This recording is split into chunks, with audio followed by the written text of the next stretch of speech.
하나님을 경외하는 마음으로 자리에서 일어서셔서 말씀 보시겠습니다. 오늘 말씀은 에베소서입니다.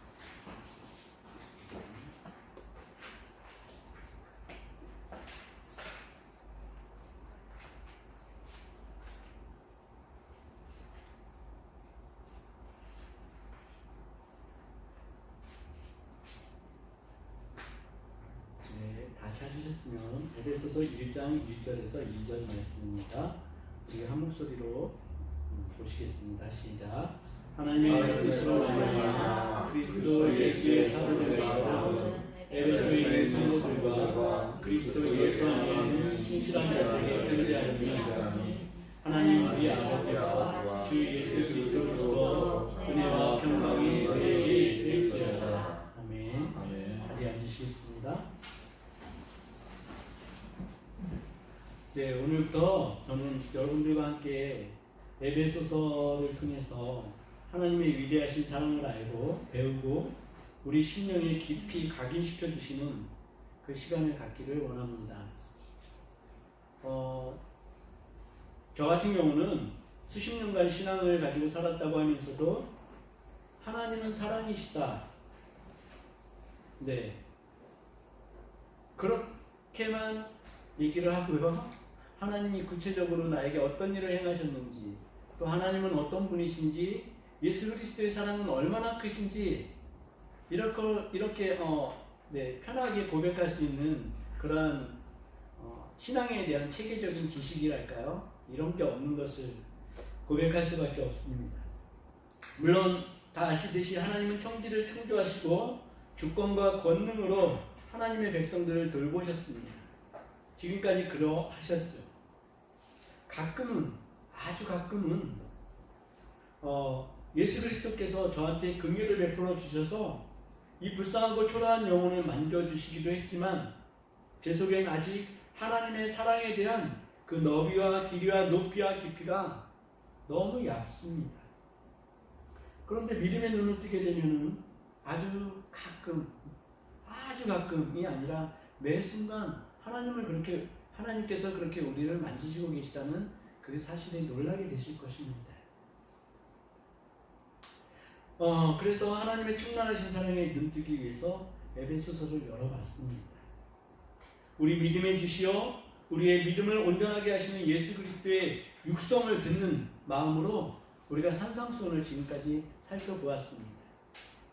그 후에 사람 중에는 예수 그리스도의 마음을 가장 잘 알고 있는 사도 바울의 음성을 듣고 싶었습니다. 근데 그리고 이거는 1년 좀 잘한 일이 아닌가? 스스로에게 칭찬도 해주는 그러한 부분입니다. 그런데 사도 바울의 가장 대표적인 서신이 아시듯이 로마서이잖아요. 그죠? 그리고 로마서는 이 성경 가운데 보석이다 이렇게 불려지는 책이잖아요. 그런데 제가 이 에베소서를 보게 된 이유가 두 가지가 있습니다.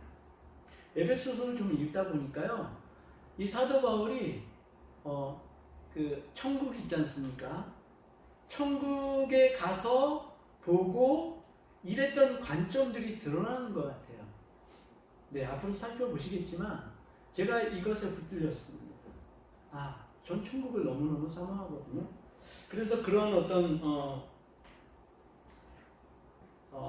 그 사도 바울의 그 시선, 이것으로 우리가 배우면 참 좋겠다, 이런 생각이 첫 번째고요. 두 번째는 에베소서가 굉장히 짧습니다. 아시듯이 6장까지만 있거든요. 그래서 저는 이게 굉장히 빨리 끝날 줄 알았어요. 두 번째 이유입니다. 그게 에베소서가 굉장히 짧기 때문에 선택을 했는데 웬걸요?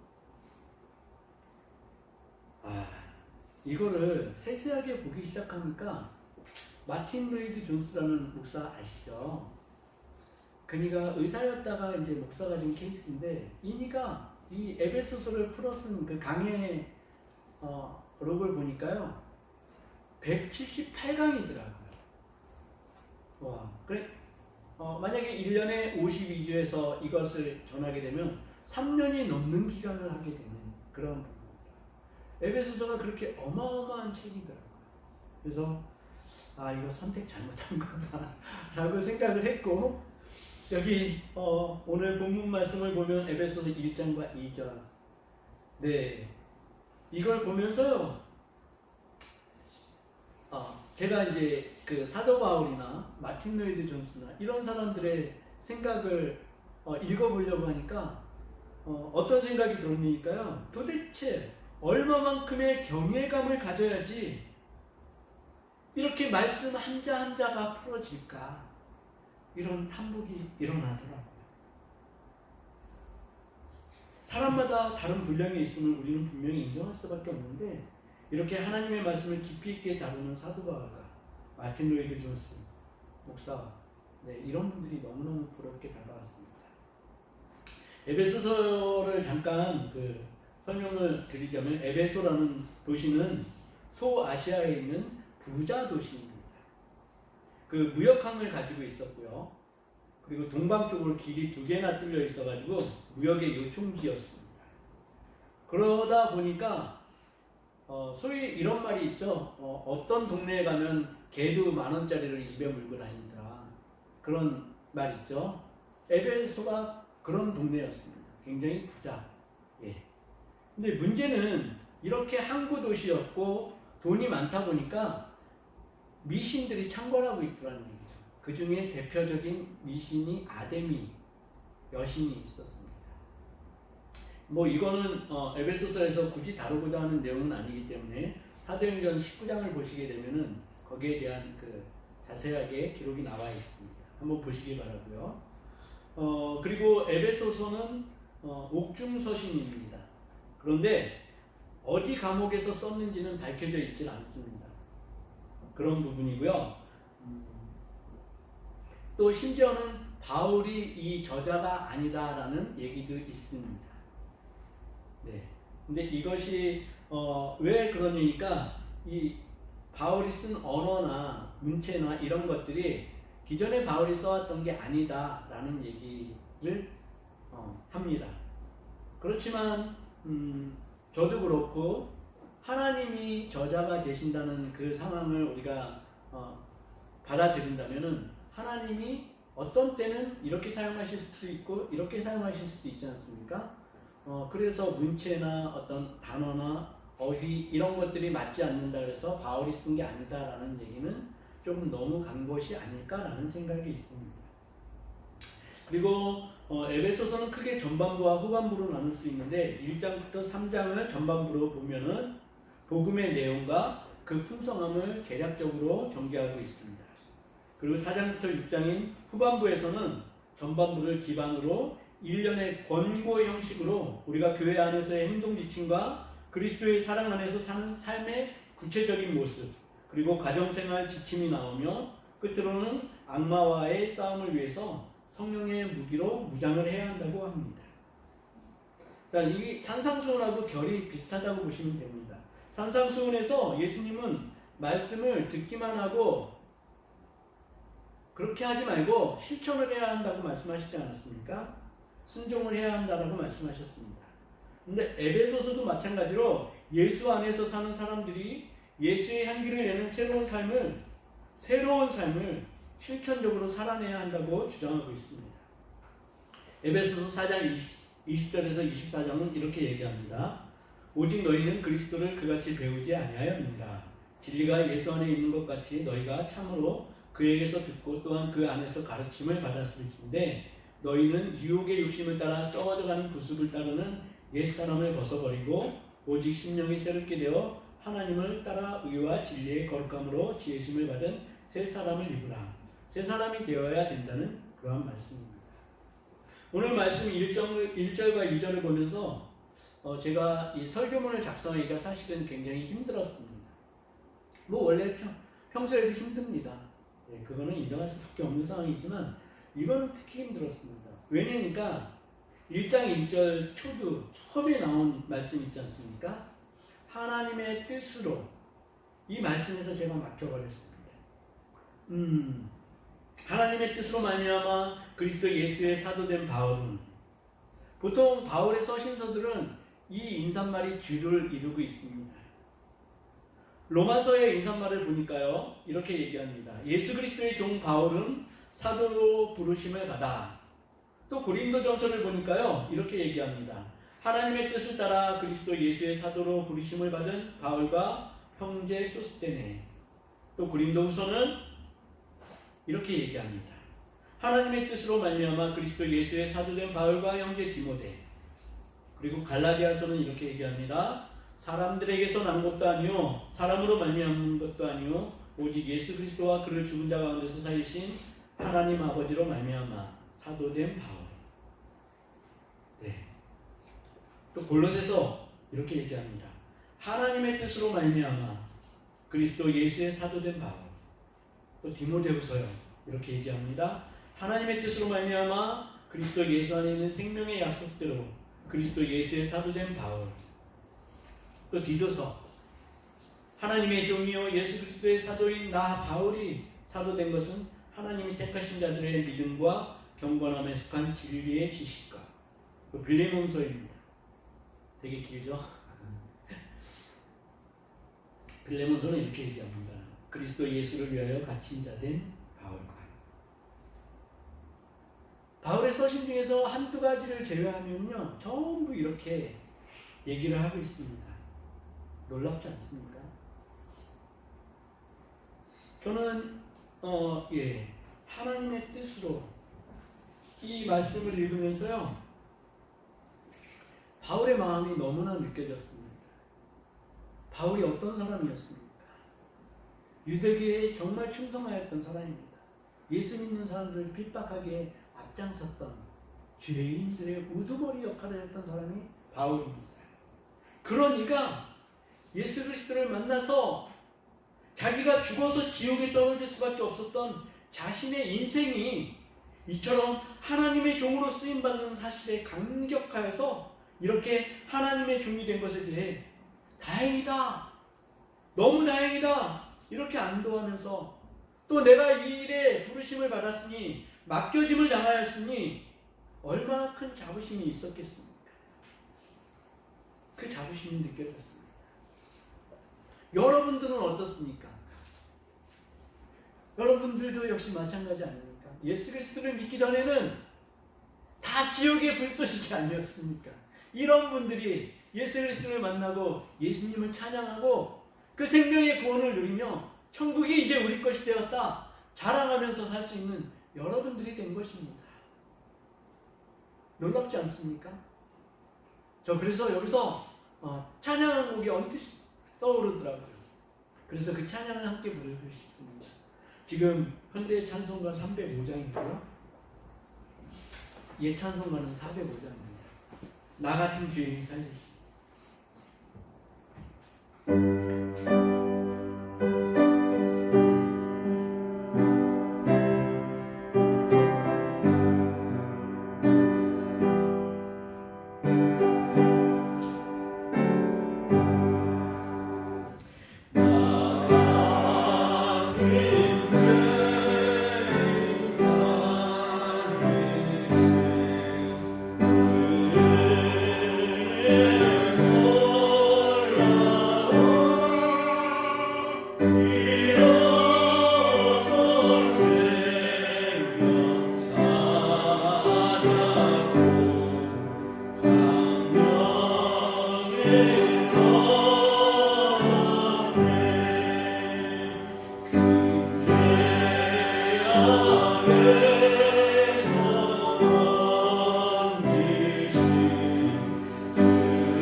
참으로 놀랍지 않습니까?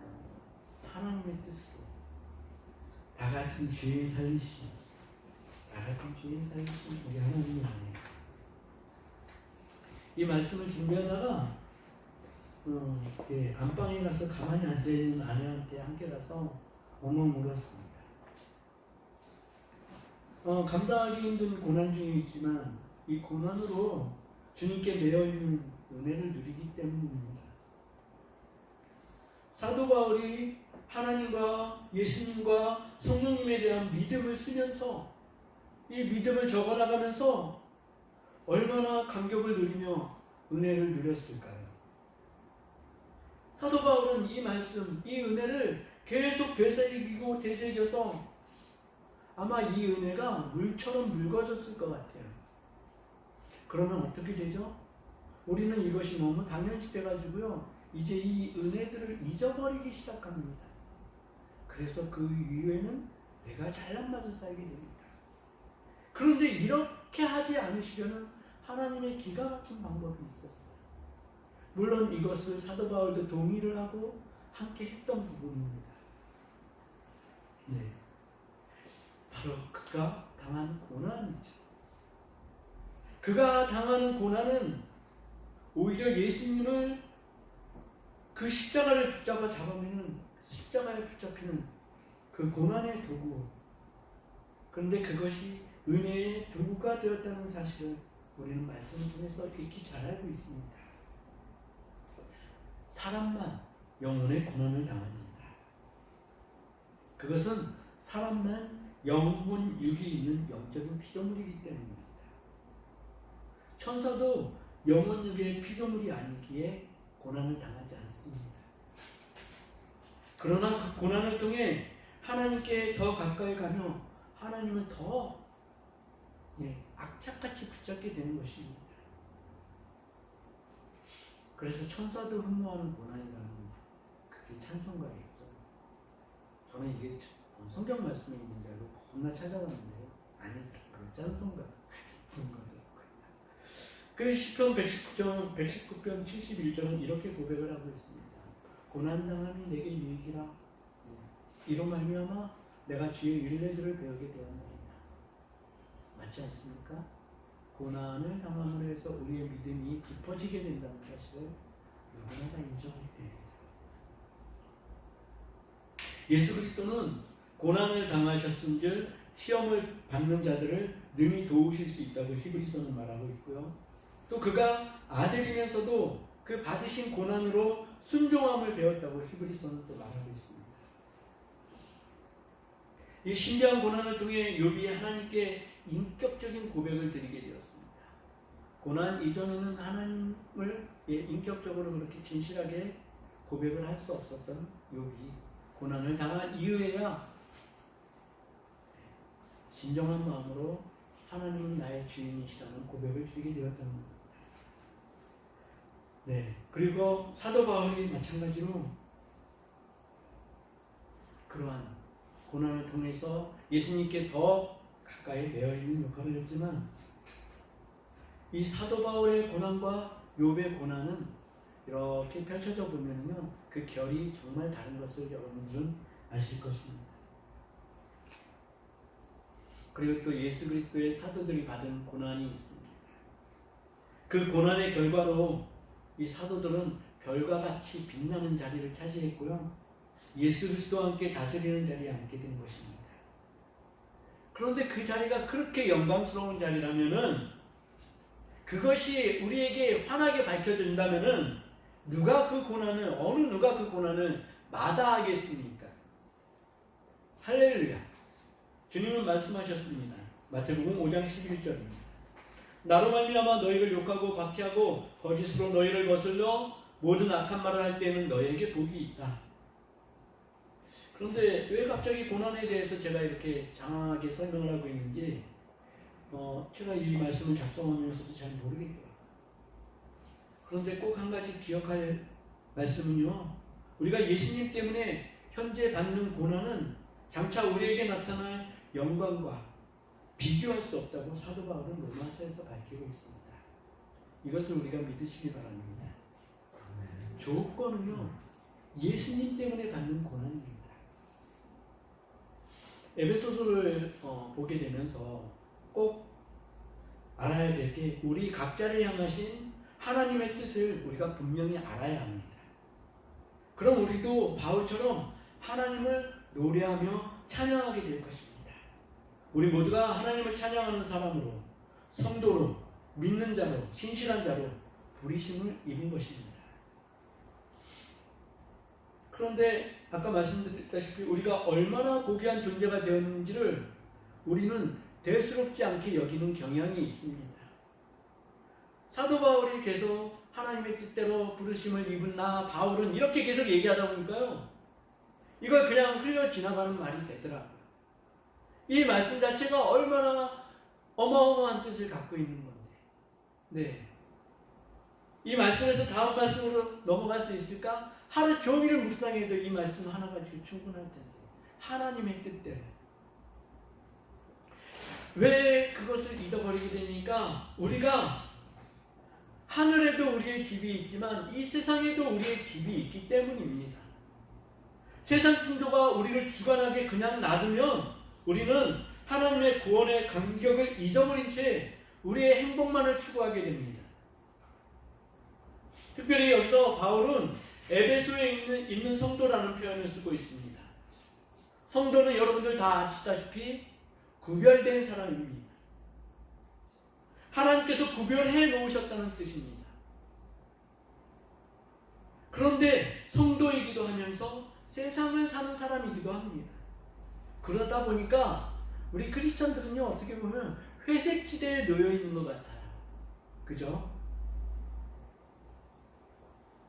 그런데 하나님의 구원에는 회색지대가 없습니다. 회색지대를 사는 사람들 이렇게 구원해 놓으시면 얼마나 좋겠어요? 근데 그거 아니랍니다. 그것은 하나님의 세계가 아니라는 얘기입니다. 자신의 세계, 자신의 성향에 아직도 붙잡혀 있다는 그런 말씀입니다. 그런 삶은 주기도문의 기도가 사실이 아닌 것이 되고 맙니다. 우리 주기도문 다 아시고 다 외우고 계시죠? 하늘에 계신 우리 아버지, 아버지의 이름이 거룩히 여김을 받으시오며. 그런데 우리가 하나님의 이름을 거룩하게 하지 않는데 어떻게 하나님의 이름이 거룩히 여김을 받을 수 있겠습니까? 아버지의 나라가 오게 하시며 아버지의 뜻이 하늘에서와 같이 이 땅에서도 이루어지게 하소서. 네. 다른 기도가 뭐가 필요할까요? 주기도문만 우리가 줄창 우리의 진심을 가지고 하게 된다면, 네, 그렇지 않겠습니까? 정말 하나님께서 구별하여 세우신 것을 우리가 믿는다면 우리가 이런 기도를 진심으로 드려야 하는 것입니다. 왜 우리가 하늘나라를 누리지 못하고 있을까요? 사도 바울과 같은 충만함을 누리지 못하고 있을까요? 그 누리지 못하고 있을 뿐만 아니라 때로는 좌절하고 낭망으로 실망 가운데 놓이고, 근데 왜 우리가 이러한 사도 바울이 누렸던 그 풍성한 은혜, 이런 것들을 누리지 못하고 있을까 물어보면 다 압니다. 그죠? 왜 못 누리고 있을까요? 말씀대로 살지 않기 때문에 그렇지 않습니까? 네, 다 알고 계십니다. 여기서 제가 다시 한번 우리의 정체성을, 완전한 정체성을 다시 말씀드리겠습니다. 사도 바울이 이것을 꼭 집어서 얘기합니다. 우리는 성도입니다. 네, 사도 바울이 에베소 교인들을 이렇게 부르고 있습니다. 성도입니다. 우리는 그리스도 예수 안에 있는 사람들입니다. 우리는 신실한 자들입니다. 아멘. 아멘.